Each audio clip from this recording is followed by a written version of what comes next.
এই জালটা পোনা মাছ পর্যন্ত ধ্বংস করে দেয়।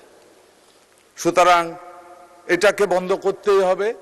চায়না দুয়ারি জাল সহ বিভিন্ন নিষিদ্ধ জাল দিয়ে পোনা মাছগুলো বা ছোট মাছগুলো ধরা হয়, আইনত এটা দণ্ডনীয়। মোহাম্মদ আলী আসগর, পাবনা ৩। বিসমিল্লাহির রহমানির রহিম। আসসালামু আলাইকুম রহমতুল্লাহ। ধন্যবাদ মাননীয় স্পিকার আমাকে সুযোগ দেওয়ার জন্য। মাননীয় স্পিকার, যে সকল জেলাগুলোতে ইলিশ চাষের জন্য, ইলিশ মাছের জন্য খ্যাত বা বিখ্যাত, সেই সকল জায়গায় বিজিএফ এর মাধ্যমে জেলেদেরকে সহায়তা দেওয়া হয় যখন এই ইলিশ মাছ ধরা নিষিদ্ধ থাকে।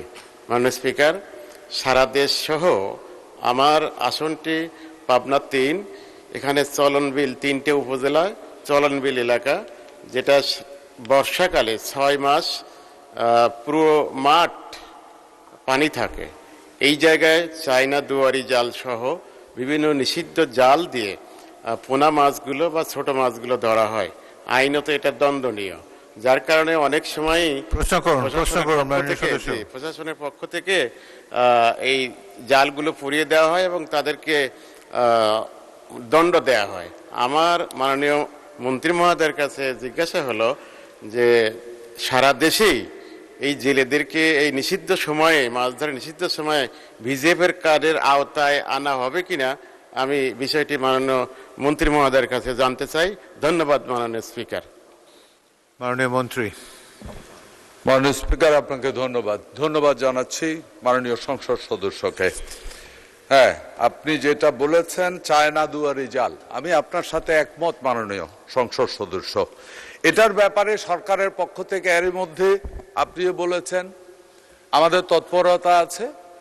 ইভেন চায়না দুয়ারি জাল যেখানে উৎপাদন হয় ওই এলাকাতে পর্যন্ত, ফ্যাক্টরিতে পর্যন্ত আমাদের তল্লাশি চলতেছে।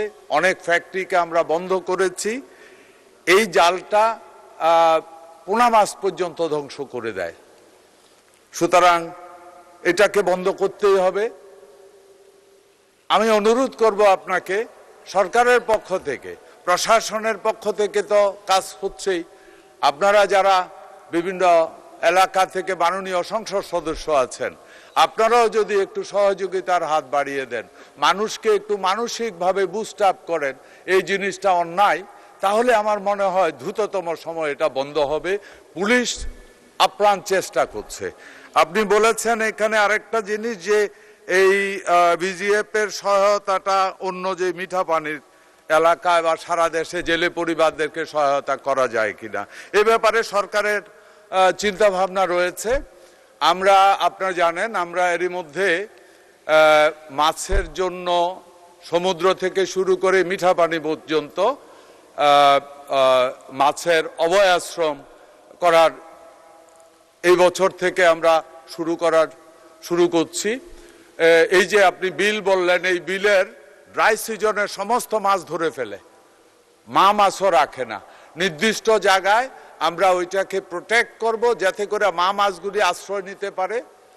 সুতরাং ওইখানেও আমাদের প্রচেষ্টা আছে যেন পরবর্তীতে প্রচুর মাছ পেতে পারে।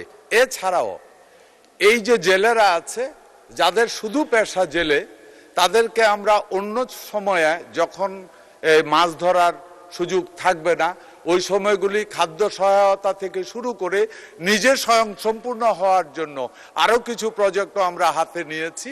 ওইটা সম্ভবত আমরা বলবো। আমরা আশা করি ওই প্রজেক্টটাও যদি আমরা সাকসেস হয়ে যায়, আমরা বড় ধরনের একটা প্রজেক্ট নিচ্ছি, আশা করি এই সমস্যাটা আর থাকবে না। ধন্যবাদ মাননীয় স্পিকার, ধন্যবাদ মাননীয় সংসদ সদস্য।